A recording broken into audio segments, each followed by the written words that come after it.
Welcome to Brain in a Vat. We are delighted to be rejoined by Jeff Sebo. We had a wonderful conversation with him about animal welfare, and we're going to be extending our conversation to think about who else should be included in the moral circle, which is also the title of Jeff's latest book. Jeff, would you like to start with a thought experiment? So this is a thought experiment from the beginning of the book, and I have to say this is also inspired by a similar thought experiment from Dale Jameson in his book Ethics and the Environment. So imagine that you have a couple of roommates, and like any roommates, you get along, you like each other, you are aligned in some ways, not aligned in other ways. So you hang out, you have dinners together, you share updates from your lives with each other. But you also have slightly different lifestyles. One of you likes to go to bed early, the other likes to stay up late. And so you have some ordinary conflicts to manage.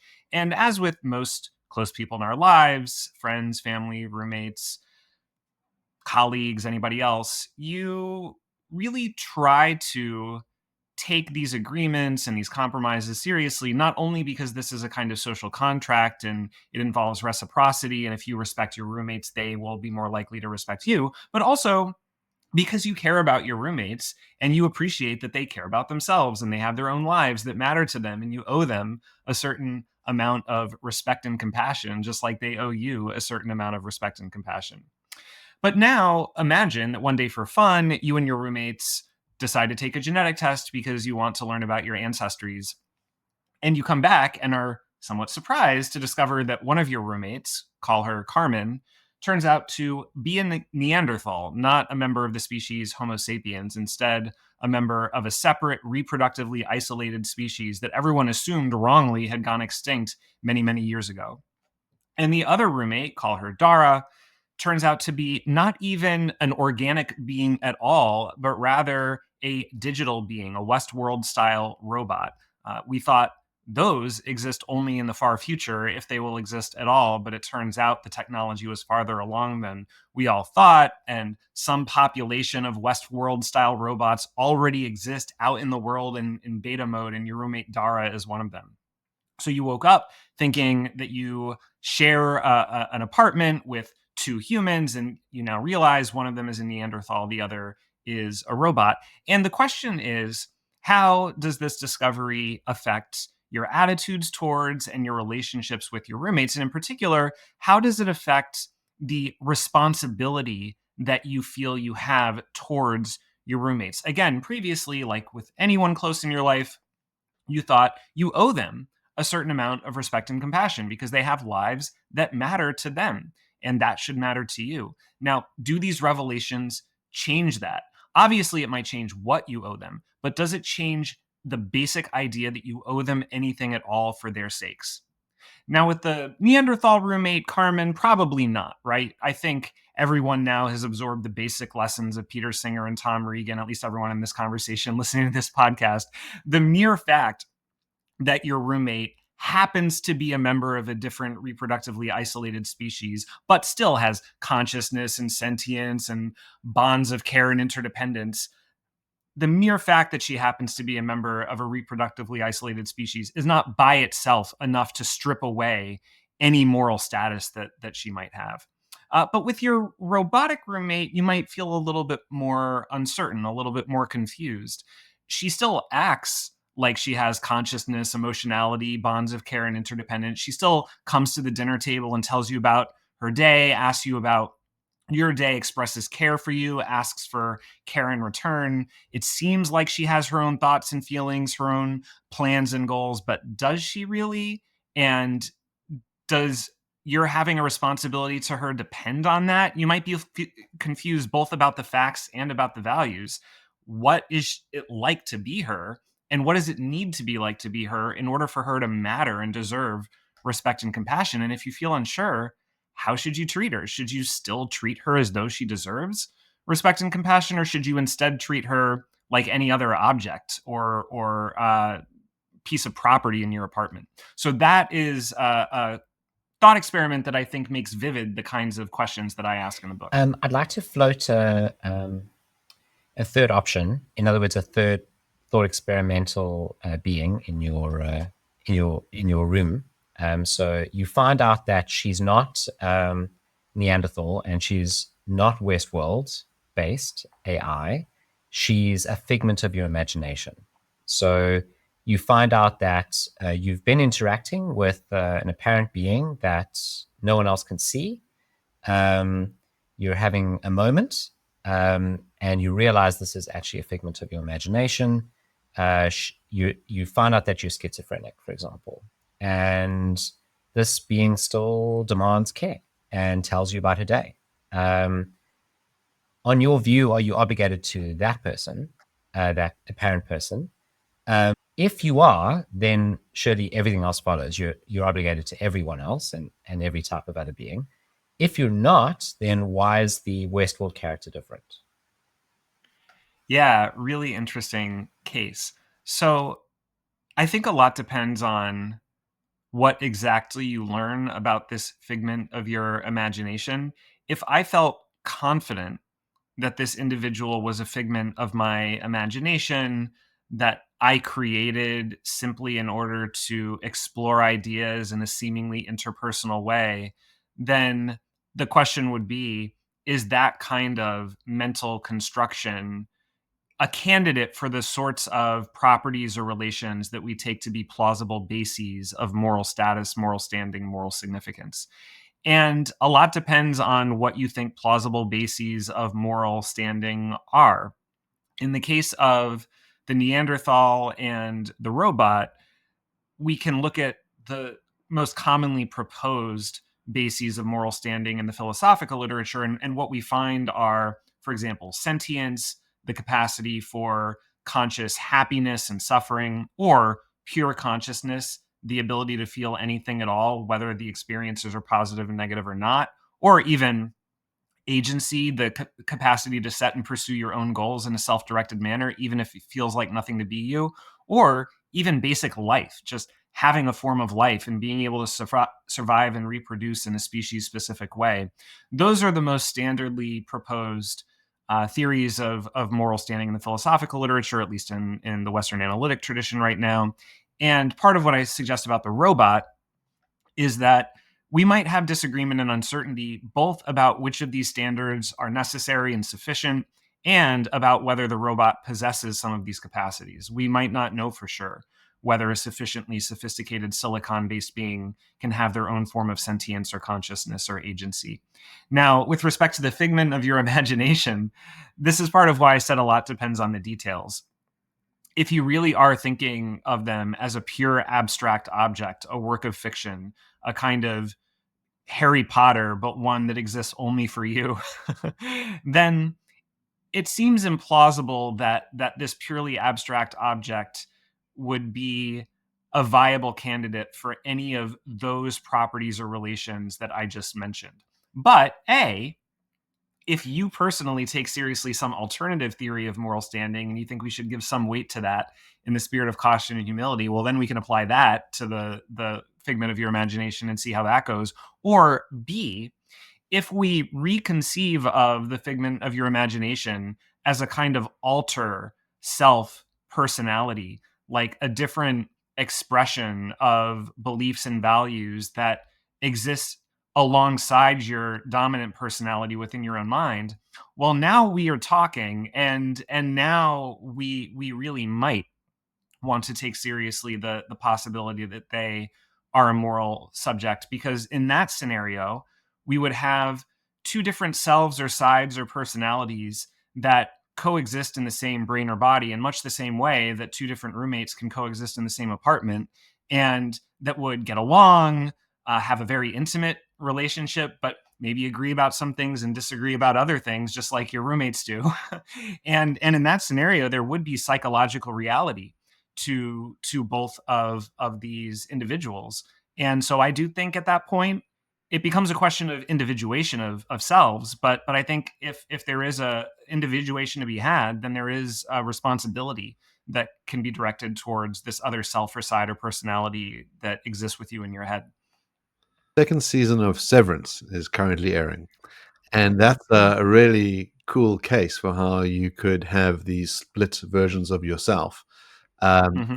and how you might think that uh, the one entity has an obligation to the other to Mhm. either ensure its continued existence or not to, disadvantage its welfare interests.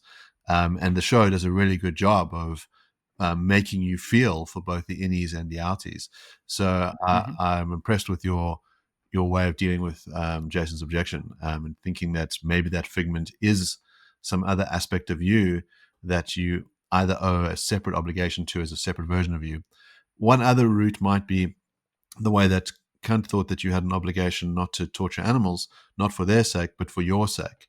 That if you were to treat the figment badly, you'd be breaching your duties to yourself. But I suppose the thing that you raise that seems very important is this uncertainty question. And so in the silicone roommate case, it appears to us that this being has welfare interests, that its life can go better and worse, that it cares about how that goes. Um, but there are certain kinds of artificial beings where we can be pretty confident that as much as they say this about themselves, we know it's not the case. So if you're playing a video game and there's a character that says like, please don't shoot me in the head, and I really care about things, and I've got a wife and kids in the digital world, and you do it anyway, you're pretty confident that this is just a program that's giving responses and trying to elicit responses in you, but doesn't actually have any welfare interests. And so there'd be no problem with killing the mom in The Sims, or shooting the demon in Doom. We're okay with that. But the roommate case, we have the uncertainty. And the question is, how ought we to navigate that uncertainty?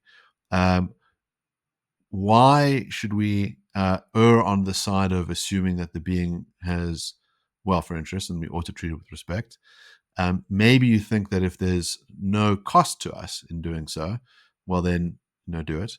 But once we start to add other things to the scales, um, how do we deal with the probability? Do we take into account the odds that this being has welfare odds, and then diminish its interests accordingly? Is it a simple kind of like risk calculation and risk deduction, or are there other methods we could be using? Yeah, thank you for that. First of all, just want to note that the Kantian, Aristotelian sort of virtue ethics or indirect duties approach is also an important part of the equation. Although, of course, we can have those sorts of broad indirect duties towards a vast number of entities for fundamentally self interested reasons, right? We can have responsibilities to rivers and ecosystems because we benefit from them as opposed to we think they matter for their own sake. So I totally agree with that, and I think that can be a powerful additional reason to treat a huge number of entities well, because the way it conditions us to be kind in general. But I really am, as much as possible, trying to focus on the question that you then go on to ask, which is how can we make decisions about how to treat an entity when we feel unsure whether they matter for their own sakes in that way. And I like the distinction you make between, for example, current generation video game avatars on the one hand, and then this, fictional roommate on the other hand, where we are pretty confident that the video game characters are not welfare subjects, moral patients, but then at a certain point in the development of AI, we might have more uncertainty, and what do we do at that point?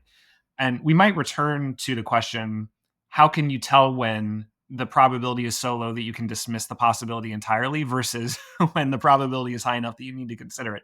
But to answer your question directly, there are different views about how to err on the side of caution and make responsible decisions under risk and uncertainty.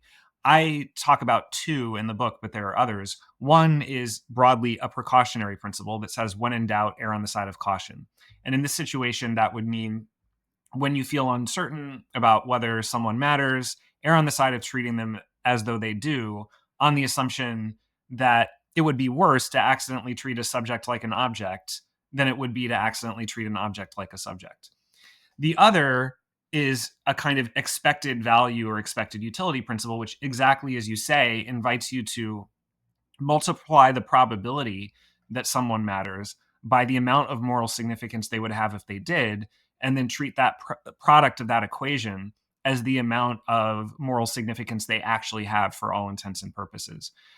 So I lean towards the latter view. I think it does make sense to take into account probabilities of moral significance. Like if a house is burning down and you only have time to save uh organic mouse or a functionally equivalent robotic mouse, and all else is equal, I feel like I do want to use the extra probability of moral significance in the organic mouse to break the tie. I would not want to just flip a coin given that everything else is equal, but the organic mouse, according to the evidence available to me, is a little bit more likely to matter. I would rather use that to give that organic mouse a little bit of extra priority instead of just flipping a coin. But I will acknowledge that in general, we have a lot of bias and ignorance. We have a lot of speciesism in the future. If we do coexist with these kinds of silicon-based beings, we might have a similar kind of substratism, a prejudice against beings made out of different kinds of materials. And so you really got to very carefully consider the pros of having an extra variable to use, different probabilities of moral significance in your decision making, versus the cons of letting bias and prejudice creep into how you assign those probabilities. And so I do lean in that direction, but then feel unsettled by that and worried about how it might feed into policies and new forms of discrimination. I'm a bit weary about the probability view when it comes to dealing with uncertainty around whether this being has moral significance, because, well, we don't agree on what moral significance is, and we don't assign probabilities to certain accounts of moral significance. We assume an account of moral significance and then ask the question, what's the probability that this being satisfies that account? But there's not just one account, there's multiple accounts. And so dealing with two variables now, the one is which account is correct, the other one is what's the probability of this being satisfying that account, that to me creates an intractable problem. And there's also a third variable, which is the subject who's got to make the choice. So that subject may not have access to all available accounts, may not have time to do the moral calculus.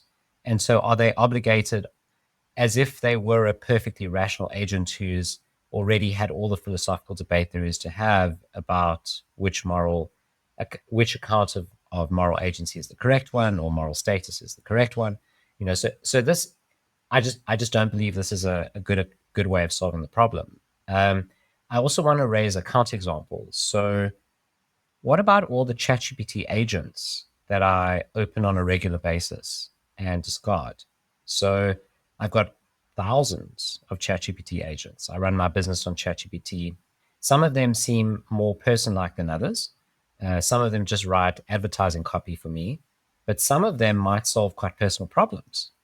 Some of them I might get quite attached to and chat to on a regular basis. There's chatbots that people can pay for that have been programmed to behave very much like a boyfriend or a girlfriend.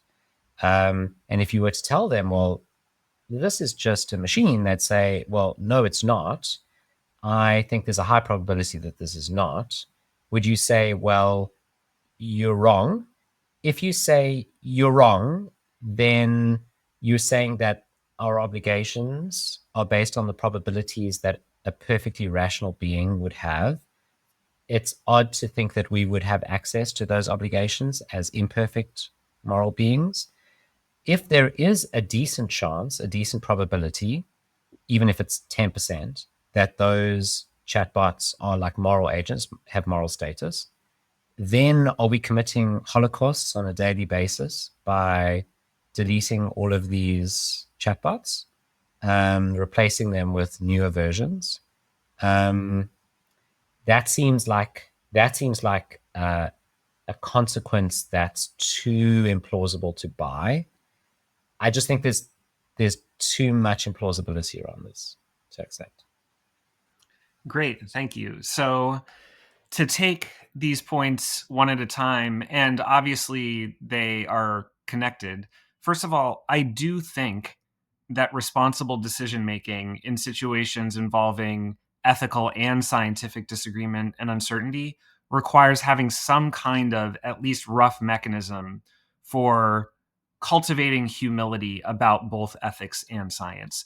I do not think we should just endorse our current favorite theory of moral standing, bet everything on that theory being correct, and then more subtly explore which beings might qualify according to that theory. there is too much evidence that we have the same kind of progress still to be made in ethics that we have in science. A lot of smart people disagreeing about ethics, a lot of smart people being confidently wrong about the correct theory of moral standing in the past by our lights today, often in conveniently self-serving ways, and so on and so forth. Now, I agree with you that coming up with a decision procedure that properly accounts for the various moral theories that may be correct, the various scientific theories that may be correct, is an incredibly complicated, difficult endeavor. And we are likely to do it badly, especially in the first 5 or 10 or 15 or 20 years of trying to do it. But you have to compare that with the alternative, which is just betting everything on our own current favorite theory, and then betting everything on our own current favorite theory of who qualifies according to that theory. And, there lies factory farming and industrial fishing and everything else we have done to create a horrible world for captive animals and increasingly wild animals. And so you got to compare the imperfect alternative with the imperfect status quo. And my contention is that the imperfect alternative, difficult as it is to do well, can at least be an improvement upon the not acceptable status quo, where we either neglect this stuff entirely or just rely on our intuitions or our own favorite theory. None of that is acceptable. So we just got to try to do something more sophisticated and learn from our mistakes and make it better over time. Now, with respect to the counterexample that you offer, I am not willing to grant that this is a good counterexample for a couple of reasons. First, I think that the current generation of ChatGPT and other comparable chatbots are extremely unlikely to be moral patients. Now, the probability might be non-zero, but it is quite low. They do not possess really any, or at least many of the architectural indicators of consciousness, sentience, agency that would constitute real good evidence. Yes, they might behave as though they have thoughts and feelings, but we can easily explain those behaviors as the kind of pattern matching and text prediction and character enacting that they were programmed to do. The real evidence would come if and when you can look underneath those potentially misleading behaviors that they were programmed to perform and find real architectural computational markers or indicators of advanced and integrated capacities like perception, attention, learning, memory, self-awareness, social awareness, language, reason, etc. And there are no clear technical barriers towards AI systems having those capacities in the next 5 or 10 years, which is part of why I think we need to start taking this issue seriously now. But there is also not much evidence that those features are yet present. Though the recent introduction of language agents as of this past week might start to change that soon.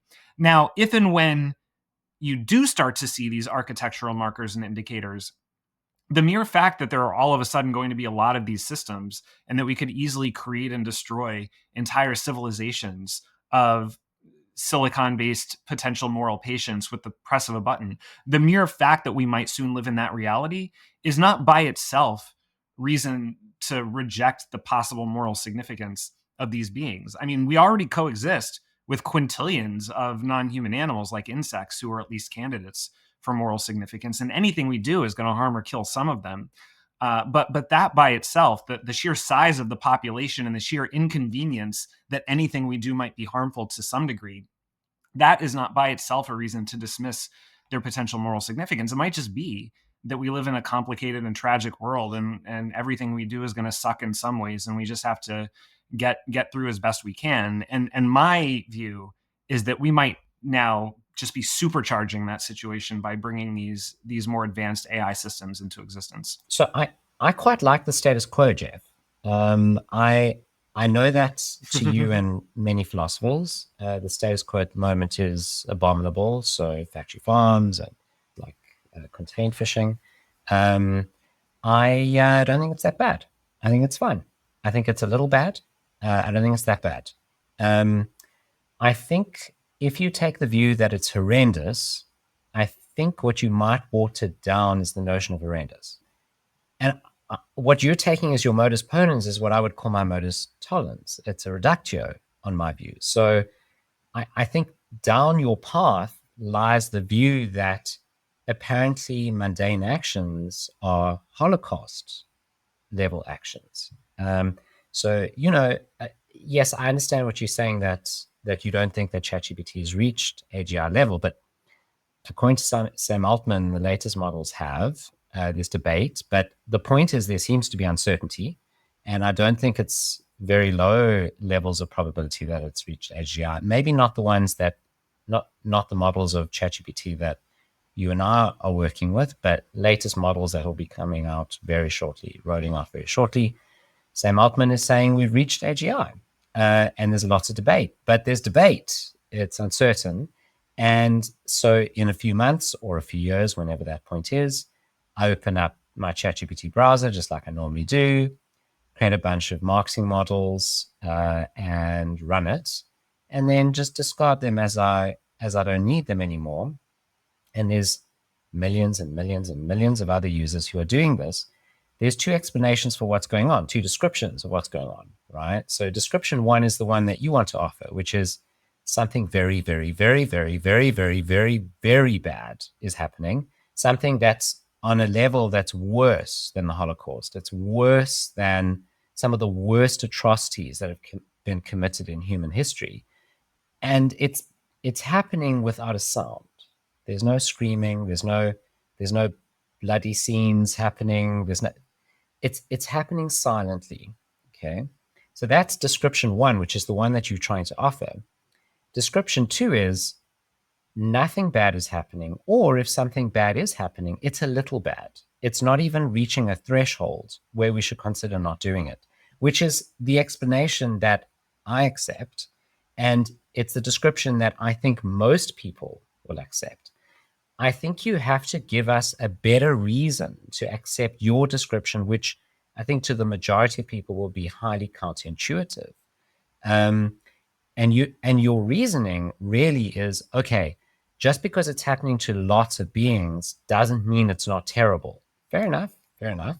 Your second argument is, well, if we believe the opposite, there lies the road to the status quo. Well, guess what? The status quo is the status quo because to most people it's intuitive. So you can't dismiss the status quo just because it's the status quo. You're gonna have to give independent reasons, and we would have to go down the whole road of why, factory farming is horrendous, and there's debate about this. And I grant that most philosophers land on your side of the argument, but not all, and not all people. Clearly, the majority of people eat meat. The majority of people don't mind. It's fine. And you could say the majority of people just have this glaring moral gap in their reasoning and their thinking. But it seems to me like ivory tower thinking. It seems to me like it's not in touch with common sense intuition. And someone listening to this who isn't convinced about factory farms wouldn't be convinced about AI in the way that you're suggesting we should think about it.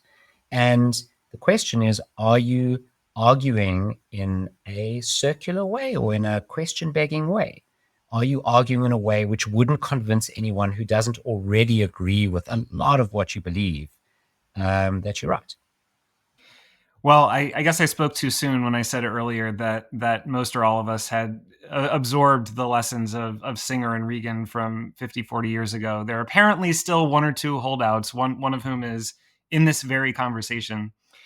No, my argument is not question begging. However, my argument, of course, is not going to exhaustively establish every premise that it defends. Philosophy is iterative. It builds on past philosophy, and a kind of hard won victory in animal ethics, or a lesson that has gradually been learned is, if we allow ourselves to keep getting sucked into the same basic debate about whether animals deserve any moral status at all or have any sentience at all, then we are never going to move past the first stage of the debate, because there will always be somebody who wants to go back to that basic question.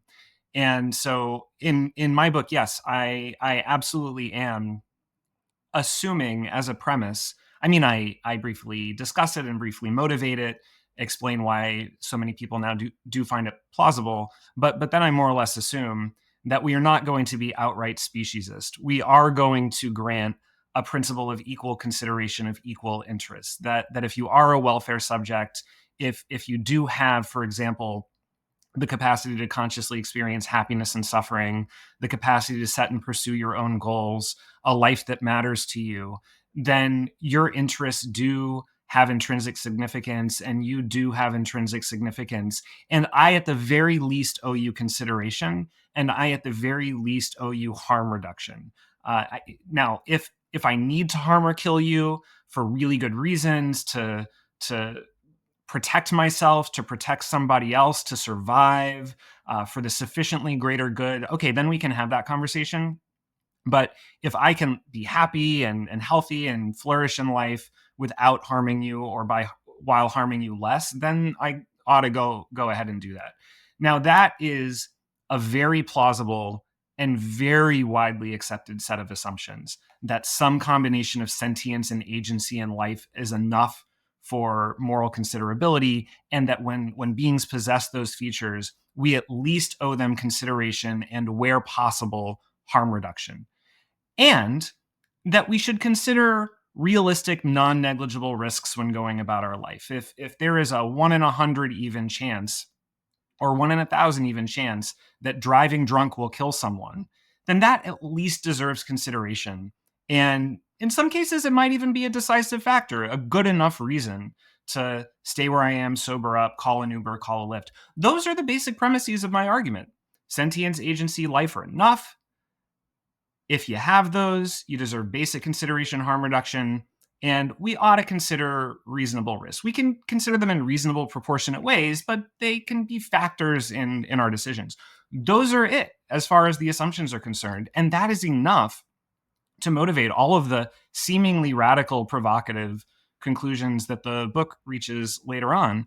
And I do think that many people, and my students are examples of this, people who engage with my work are examples of this, people who respond to public surveys about factory farming and slaughterhouses and animal welfare are examples of this. People do feel compelled by these arguments when they engage with them with an open mind. Does everybody feel compelled? No, of course not. But very many people do feel compelled.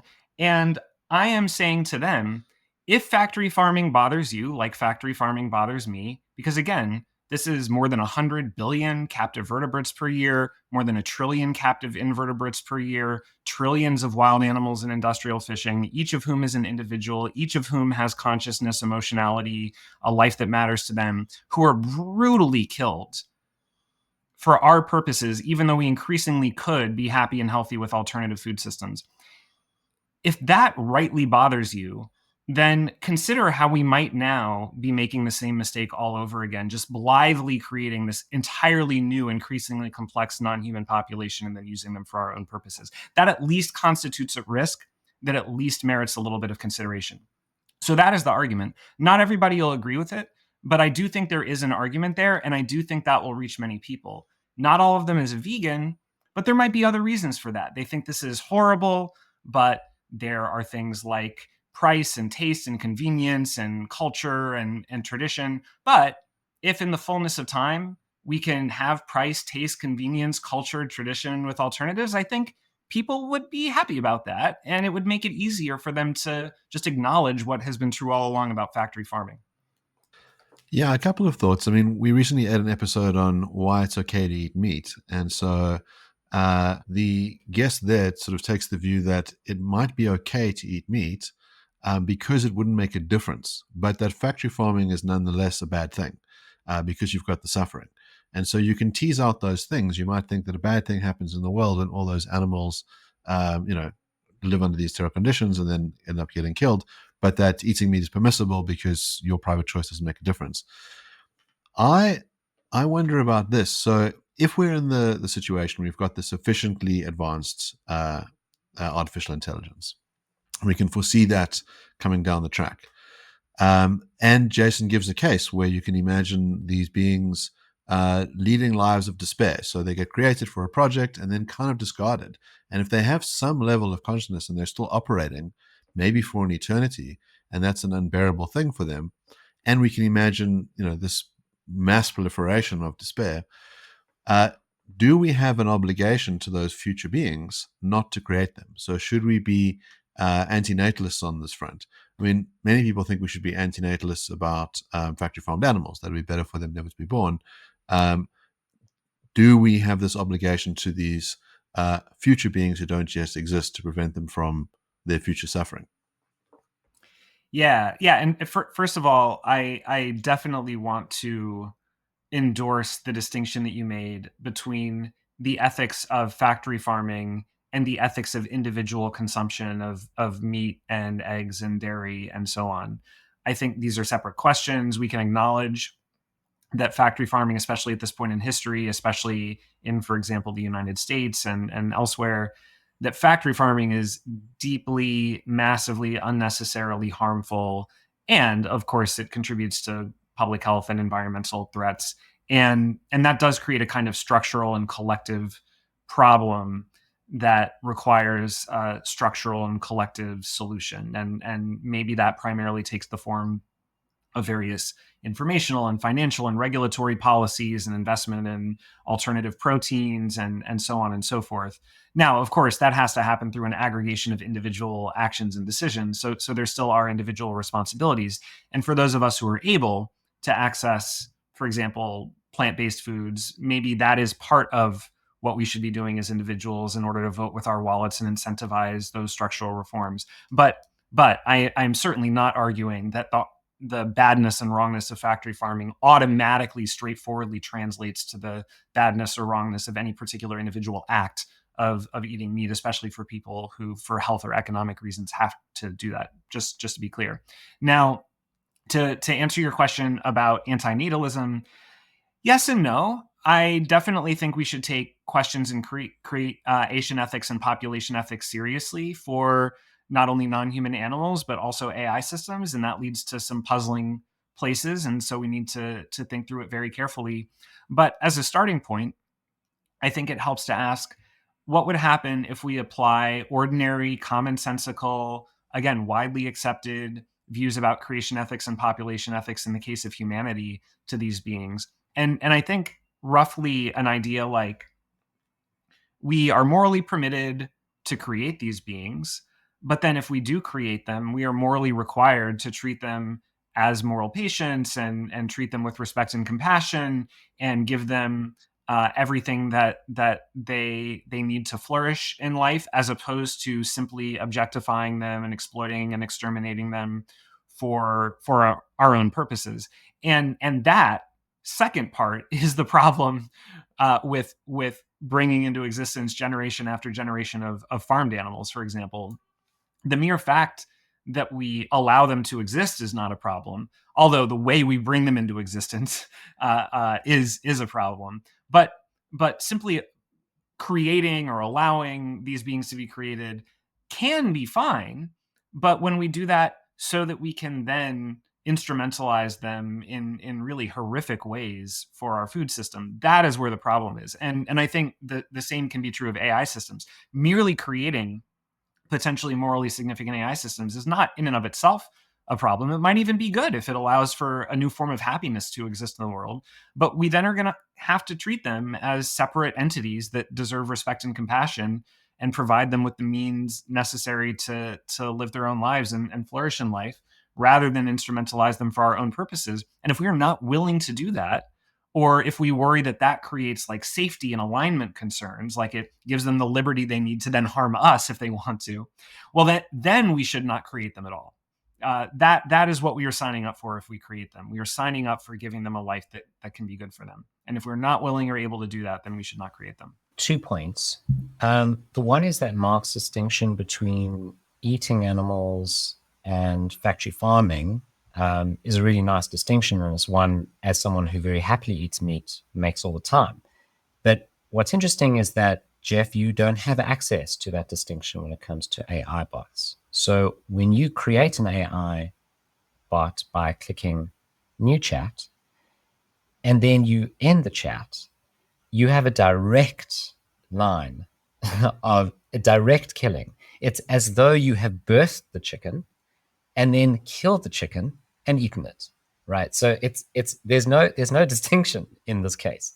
So you don't have access to that resource to explain away why our intuition would be in the AI case that it's fine, and in the animal case. So in the animal case, we think it's a lot of people think it's fine, and you can explain that away by saying there's this distinction between the genuine horrendous killing and just our mere eating of a bit of the animal. But in the AI case, you don't have access to that distinction.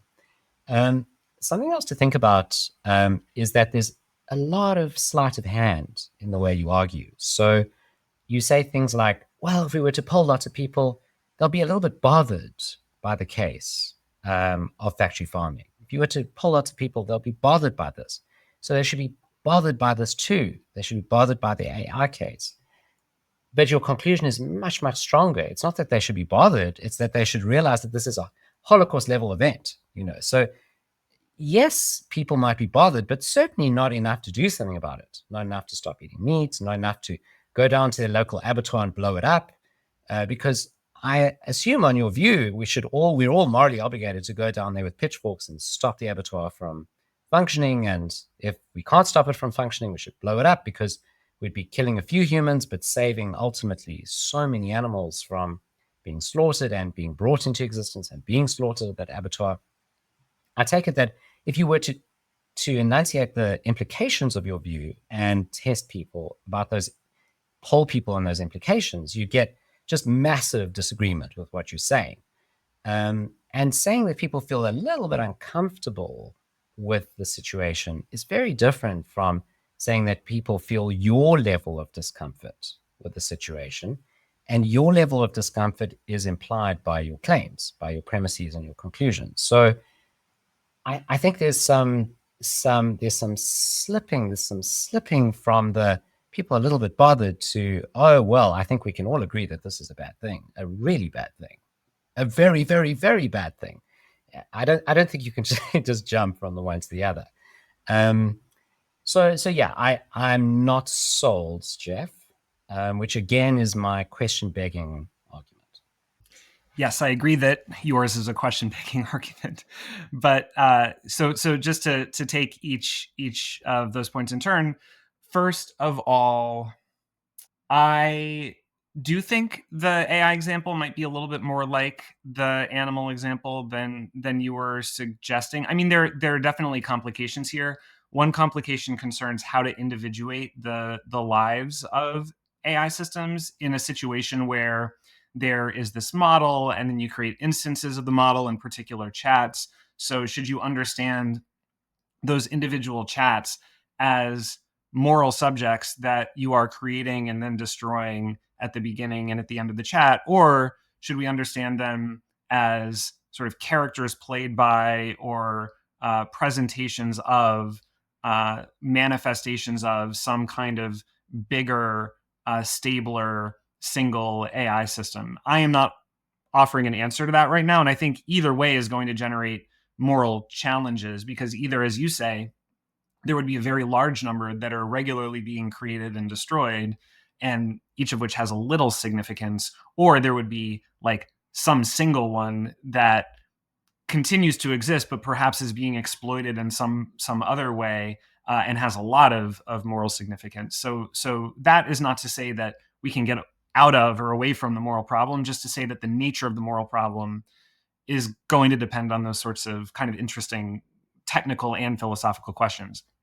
The other reason why it may or may not be that different is I do still think that there would be structural and collective aspects to this problem, right? Part of the tension in factory farming and food ethics is that we now have built up this global industry and structured our food economy around it, so that if you want to access like good food often, or relevant cultural or religious practices or traditions, now you have to participate in this food system as an individual.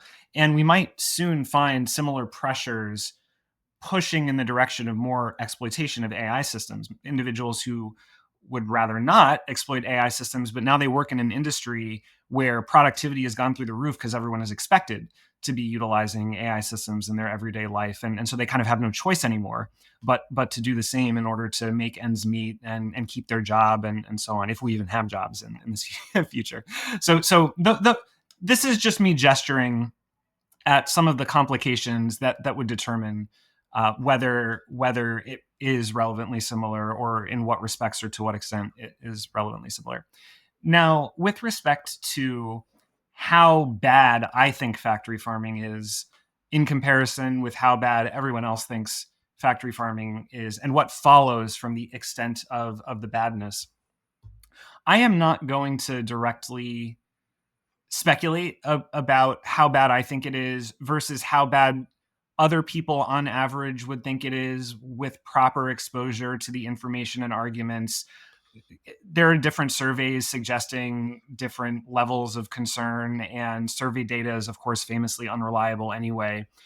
Though there are some surveys that are kind of funny, like surveys that show 70 or 80% of people who think that we should outright ban factory farms and slaughterhouses in a way that suggests that they do not realize that is where 90 to 95% of meat comes from. But in any case, I was not making a direct inference from surveys for the conclusion that factory farming is really, really bad. I was instead making an independent argument that factory farming is really, really bad based on the fact that it treats this number of sentient animals this way, often unnecessarily, and then using survey data to show that it is not the case that the rest of humanity is just indifferent towards this issue. There is just more disagreement, more uncertainty, more concern than that. Now, given that I think this is a moral disaster, do I think we should storm the factory farms and slaughterhouses with pitchforks and burn them down and liberate the animals and so on and so forth? No, I do not. And that is partly for ethical reasons and partly for strategic reasons. And by the way, I wrote a book about this too, an old book with my colleague Christopher Schlottman called Food, Animals, and the Environment from 2018, where I discussed these questions in detail. But briefly, the response is not only is, for example, violence and terrorism arguably intrinsically morally impermissible, even if it is aimed at the greater good, but it also often, if not usually, if not always, strategically backfires. And that if you really want to build a humane, healthful, sustainable, just future food system, then you really ought to do that, yes, through a combination of moderate and radical approaches, non-confrontational and confrontational approaches, maybe even some illegal action like civil disobedience or non-violent property destruction in some cases, perhaps. I think that could be argued. But going beyond that is going to be a stain for your movement and backfire. The best path forward is some combination of the types of advocacy I just mentioned, maybe stopping short of property destruction, but perhaps allowing for some civil disobedience.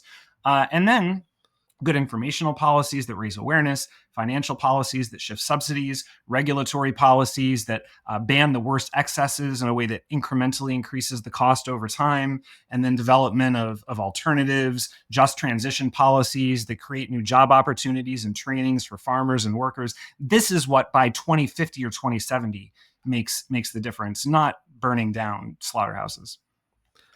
So I wonder if one way to avoid the problem is to change the nature of the beings that are created. So Douglas Adams has the cow who wants to be eaten, the restaurant at the end of the universe. And so there's arguably no welfare interest that's interfered with when that cow is eaten. And we could imagine that the AIs are programmed in a manner where they don't suffer from being ignored or from being underutilized.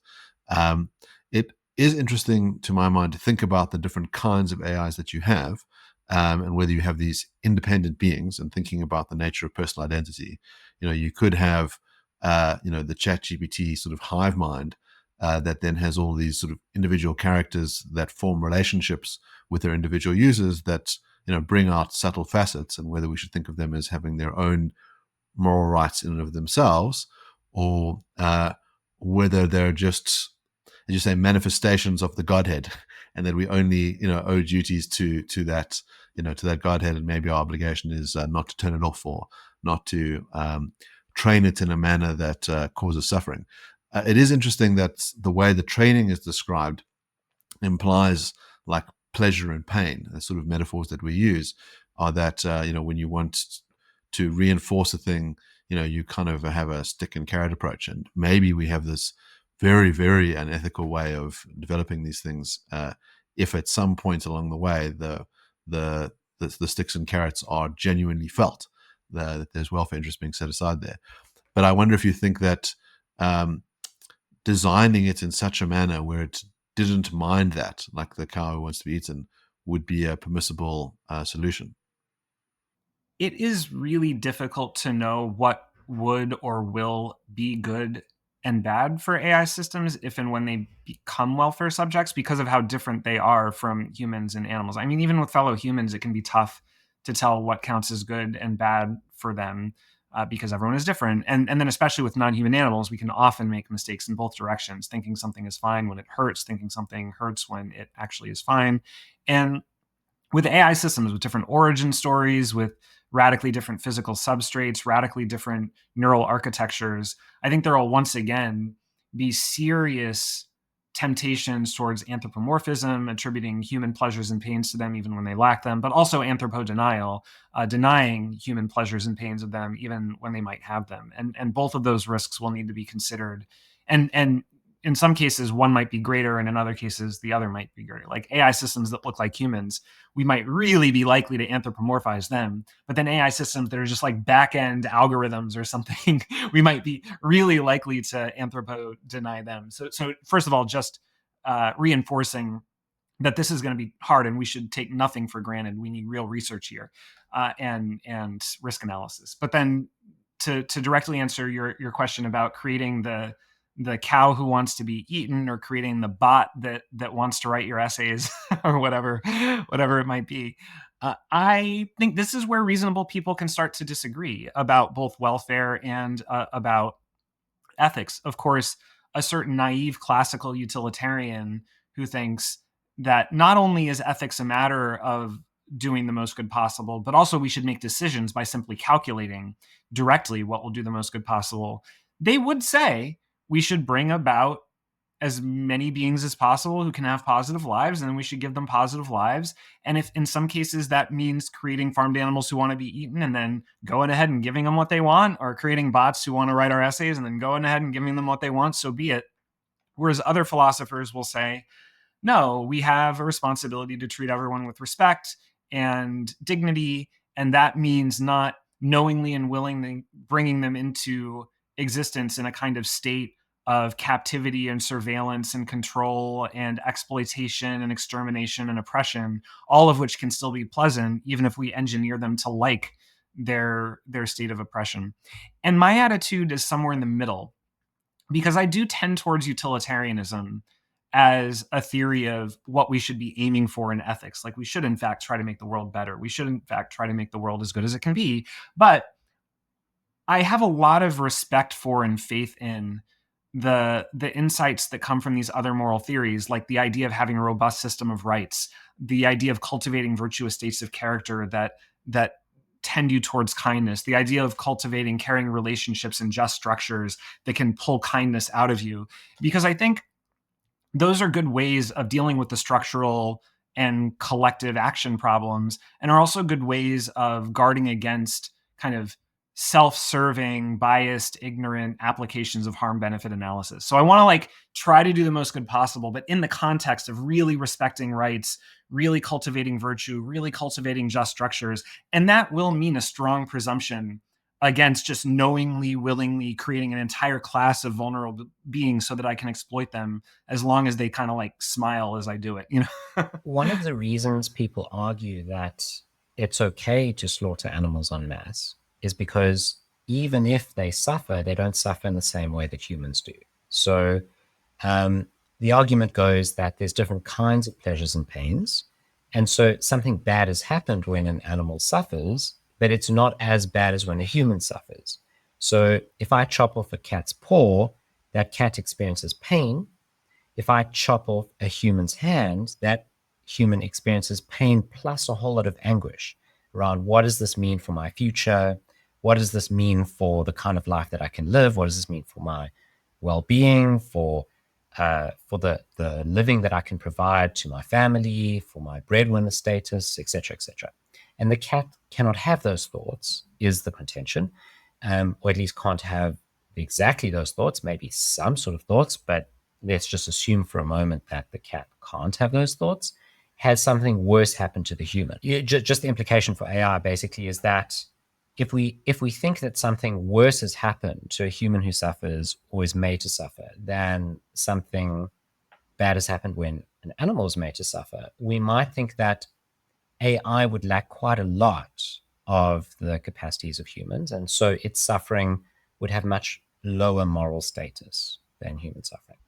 Great. Yeah, this is such an interesting line of questions. So there is a lot of debate and here again, disagreement and uncertainty about whether different welfare subjects, moral patients, have different welfare capacities and different moral weights. So in other words, can some animals experience richer forms of pleasure, pain, happiness, suffering than others?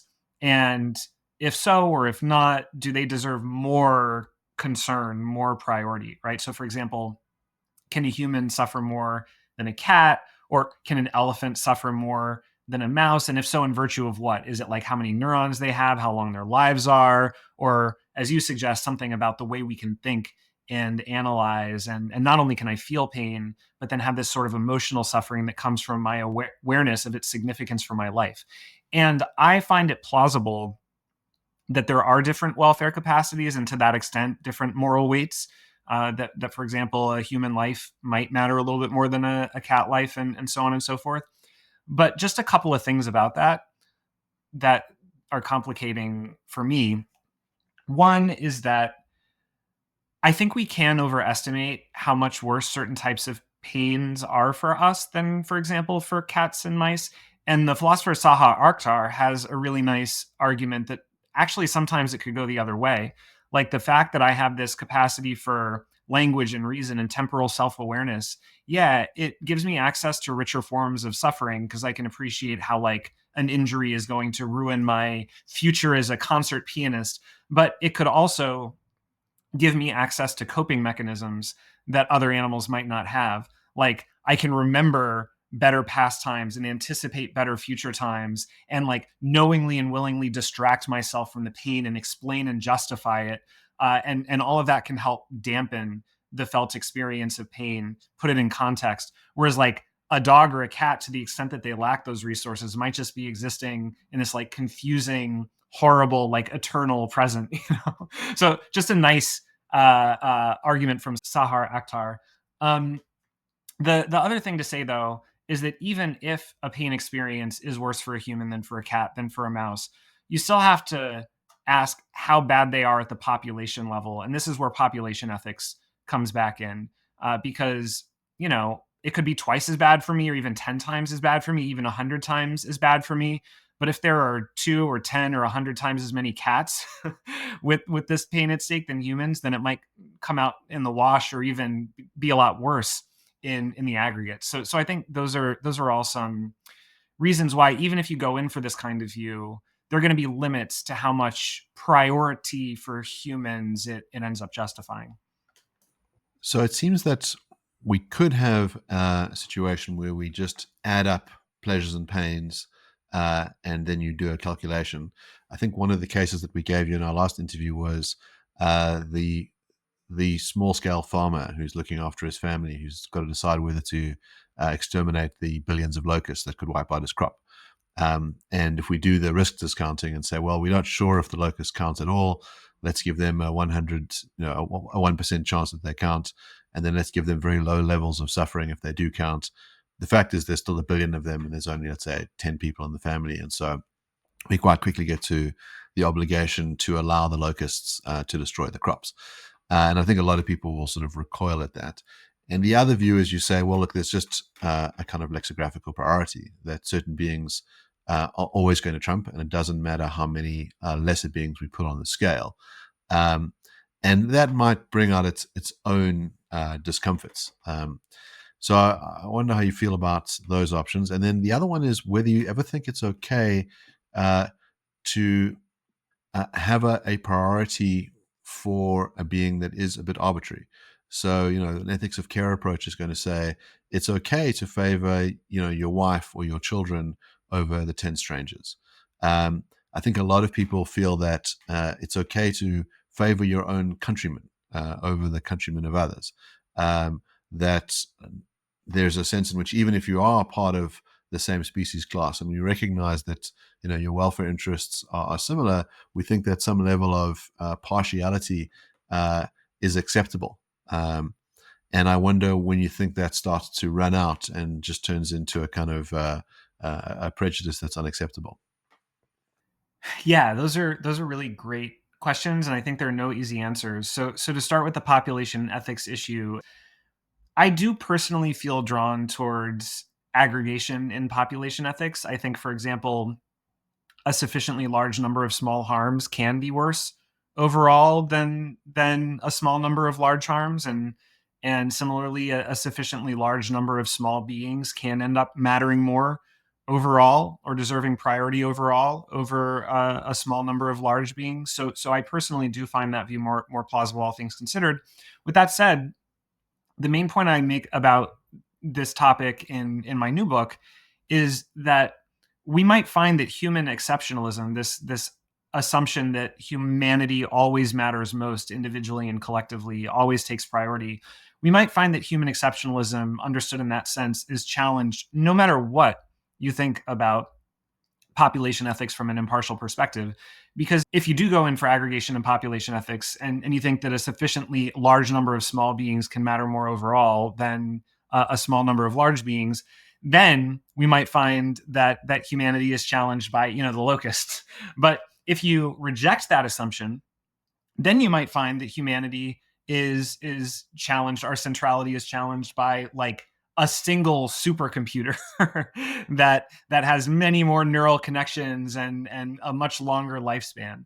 So I think either way, we are going to end up in the fullness of time, end up as a kind of medium-sized population of medium-sized beings that coexist with both much larger numbers of much smaller beings and much smaller numbers of much larger beings. And it will be tough to find a non-arbitrary theory of population ethics that implies that we just kind of magically have the secret recipe and matter the most.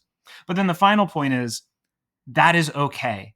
We do not need to worry that we have to like sacrifice ourselves for the locusts or for the supercomputer tomorrow, in part for the relational reasons that you mentioned, in part for epistemic and pragmatic reasons.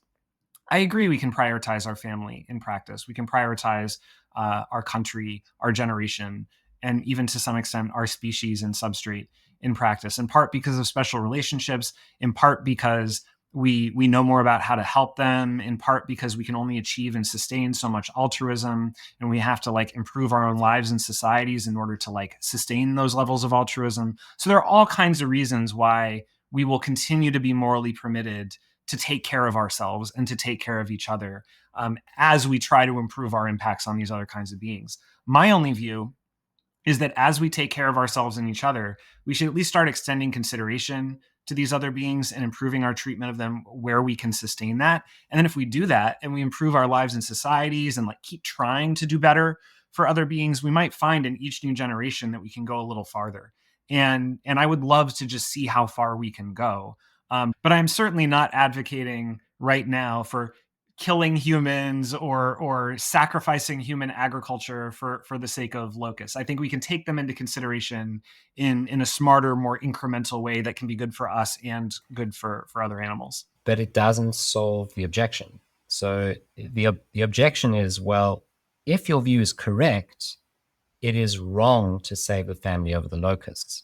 What you're saying is we're not obligated to do the right thing in that situation. But that's skirting the problem, because you still have to accept, if you accept population ethics, which you seem to, that in that situation, there is a right thing to do. And the right thing to do is to sacrifice the family to the locusts. You're just saying that because of the limitations of humanity and because of the limitations of our altruism and because of psychological features of people, they couldn't do it. But the right thing to do is to sacrifice family.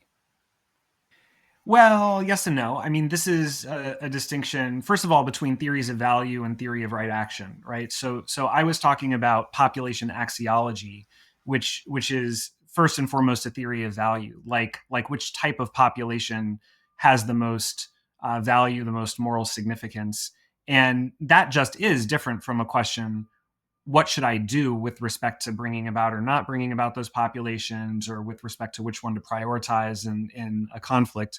And there is also a distinction between theory and practice, between what is right, kind of all else being equal, and then what is right, all things considered, taking into account all the messiness and complexity of life and the world. And I think both of those distinctions are where the gap between, the locus could matter more if there are enough of them, and so on and so forth. The gap between that and, but we should continue to have agriculture and not just destroy humanity right now for the sake of locus. Because yes, even if a sufficiently large number of locus in principle could have more expected moral significance than 8 billion humans, it does not directly follow that we should sacrifice ourselves for them, nor does it follow that in the real world there are in fact that many, or that the best way to take care of them in the long run is to just sacrifice ourselves right now.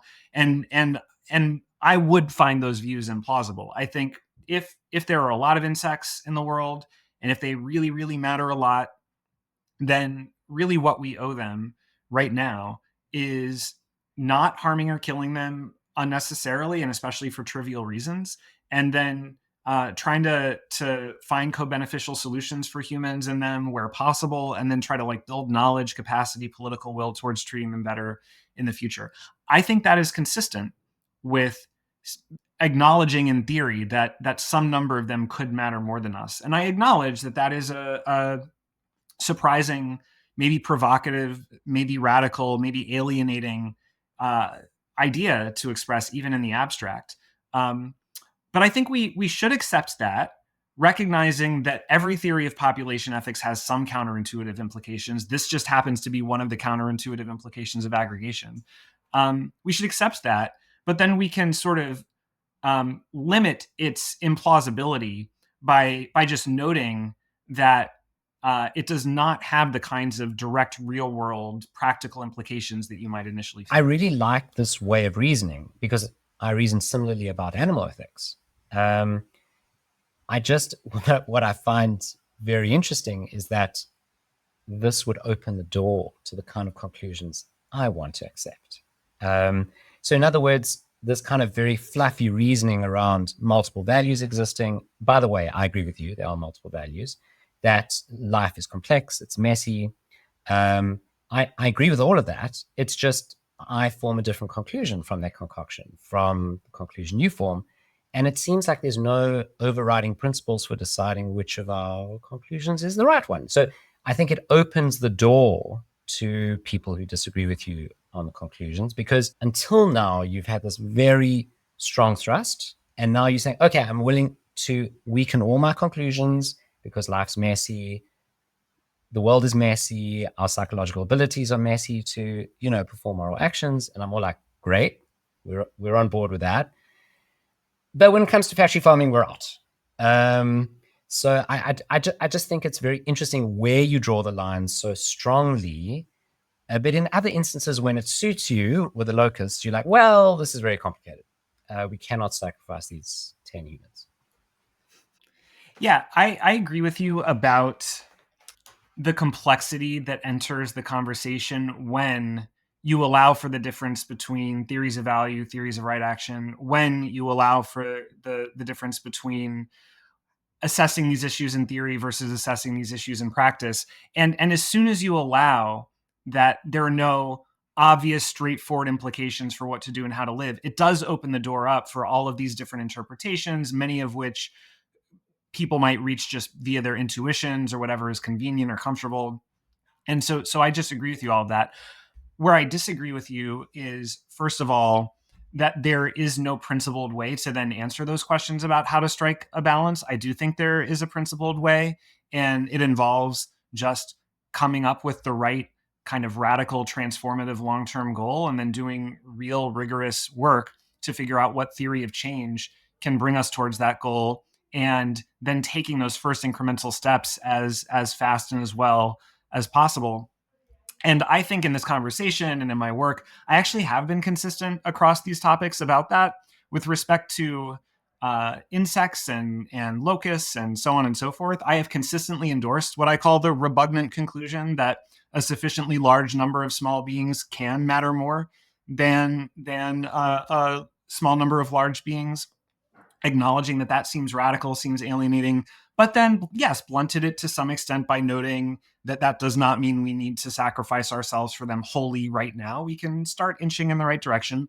But then likewise, with food system reform, what I argue is that factory farming and industrial animal agriculture is one of the worst things humanity has ever done, that we have a collective obligation to end it, to achieve a global ban, but that we should try to do that by 2050 or 2060. And we should do it via these incremental policies like informational and financial and regulatory and just transition policies that take care of farmers and workers and consumers that rely on animal agriculture for food and for income, as opposed to burning down slaughterhouses. I think that I am consistent in terms of having bold, revisionary goals based on what I think are sound information and arguments, but then thoughtful, strategic, realistic, achievable, sustainable theories of change that take us towards those goals, and that perhaps, as a happy side effect, blunt the seeming implausibility of the goals. Well, Jeff, I want to thank you for an absolutely fabulous conversation. And if you enjoyed this conversation, I thoroughly recommend that you get a copy of The Moral Circle. There'll be a link in the description below. It's very beautifully written, very accessible.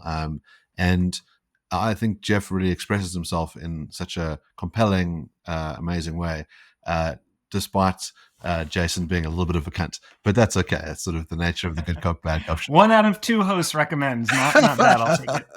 And we look forward to hearing your views in the comments.